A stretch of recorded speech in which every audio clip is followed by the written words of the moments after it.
All right, guys, just wrapped up a squat session. I don't know what I was thinking because today is Friday. I normally squat on Wednesdays.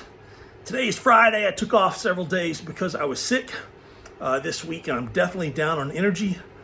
And I've got to come in and deadlift and do events in 48 hours. So I've got to recover, and I just did 7 different squat exercises.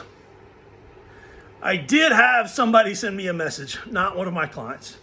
Someone sent me a message on Instagram asking why I'm doing so many things for squats. Actually, it was on YouTube because they'd completely hidden who they were on YouTube. And there was a comment thrown in there like, why can't you just do a normal squat? Would it kill you? The truth is it might. It might. I think understanding why I'm doing all of the things that I'm doing is really important. It gives it perspective, gives it meaning, and it also makes it applicable to something that you can do as well. So, I noticed that I never have any of my clients send me emails and say, hey, I'm doing the same thing you are. You may be doing similar exercises. You may be doing some of the similar things that I am doing. But I don't have any client doing more than maybe 2 different squats in a training session. I think for them, for a strongman, for a power lifter, I don't think there is much need for it. I'm mostly working with semi-healthy individuals. So if you take someone like myself, and let's reiterate, my last MRI showed that every disc in my back, everyone except for the axis that goes up into the top of the skull, from top all the way down to S1, was herniated. And then we have degenerative disc disease, stenosis. There were 5 different things, and I've just squatted 7 different squats, so I can't think of everything. But I saw 3 neurosurgeons, an orthopedic surgeon, and I can't quote all of them, but I know at least 2 of them told me it was the worst they had ever seen. They'd never seen anything like that before. And surgery would change things. Probably wouldn't help, but it would change things. There would be no coming back from surgery. So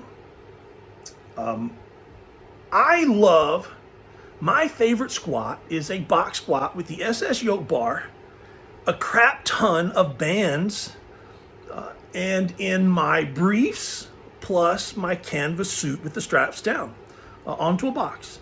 That's my favorite squat, and I think that produces results for me. But in order for it to produce results for me, I have to do it with a lot of intensity, a great amount of weight, enough bands that makes your head want to explode, that fries your hamstrings and glutes on the way down. And that combination also happens to be the setup that bothers my spine the most, makes my back muscles grow the most, makes my hamstrings, glutes, and quads grow the most, strengthens my core the most, makes me the most explosive on my strongman events, builds my tire flip Atlas stones deadlift the most, but also eats at my spine for probably 5 to 6 days at least that I can feel. So if I can feel it for 5 to 6 days, then it's definitely taking its toll on me much longer. So I don't want to give up the box squats, but I do have to rotate the bars. I do have to take the bands out and go with some chains every now and again. I am using the foam on the box squat, and I keep leaving my Bosu ball at home. So I do a lot of Bosu work at home, but I like to put the Bosu ball on top. All of those things limit the amount of weight that I can use on the box squat while still being very dynamic and very reactive, very explosive when I do it. So another limiting factor is intensity and weight. So those are 2 other things that I have to greatly limit. So the more that I'm limiting the exercises that I know build, the more that I have to tweak and turn other things. The more that I limit the things that bother me, like weight, like intensity, the less effective all of my training becomes. So if I come in and just do box squats, and I can pretty much do box squats onto foam and a Bosu ball with a pair of briefs, rotate my SS yoke bar, buffalo bar, squat bar, things like that. Go with chains, limit myself to 2.5 plates per side, and not have any kind of back pain. But my body is eventually going to adapt muscularly, neurologically, and I'm going to become a 2-plate box squatter.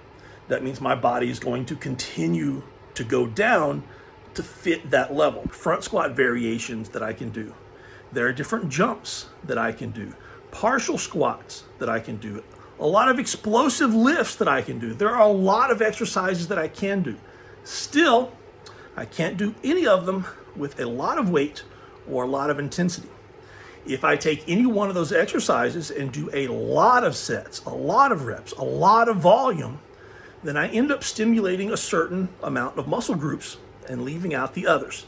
Because I do have nerve issues from my spine. There is a nerve from my spine all the way down to my feet that doesn't work. So if that nerve is not functioning properly, all of the muscles in its path are not firing well. Sometimes I can trick it into working. Sometimes I can get the different muscles all the way around it to work. And that's really in both legs, not just my right one. So my thought is I pick a bunch of different exercises, train them in the rep ranges that I know, constantly rotating in and out the things that bother me and the things that bother me less. And eventually my legs get hit from every aspect. Higher weight, lower weight, reps, sets, volume, bands, chains. Today was weight releasers and bands and front bands on the front squats. Paused out of the hole, box squats, jumps, paused SS yoke bar, hitting it from absolutely as many angles as I possibly can. 2, 3, 4, 5 sets of an exercise, not doing a ton of reps, and staying within my recovery abilities. So does everyone need to be doing what I'm doing? Absolutely not. But if you are an older lifter, let's call yourself a vintage lifter. If you are a vintage lifter like me, with a few scars and a few Big Macs on your body, maybe instead of looking at just doing the exercises that hurt the least, or just pushing through the exercises that you know build for you, but also hurt you, because those exercises are not going to build forever if they're hurting you. Look at doing a wide array of different exercises that focus on everything. Different stances, front, back, pause, out of the hole, bands, chains, being explosive, doing some jumping, focusing on everything you're good at, everything that builds for you, and everything you're not good at. Creating a program that's constantly rotating. I guarantee you can come up with 25 different squat variations, and you can piece it together and make something work for you. Not saying you need to do 7 squat variations in a training. A lot of those are bits and pieces that I'm making for clients that they need to do things over this next week. So, hope this answers your question. Have a good one.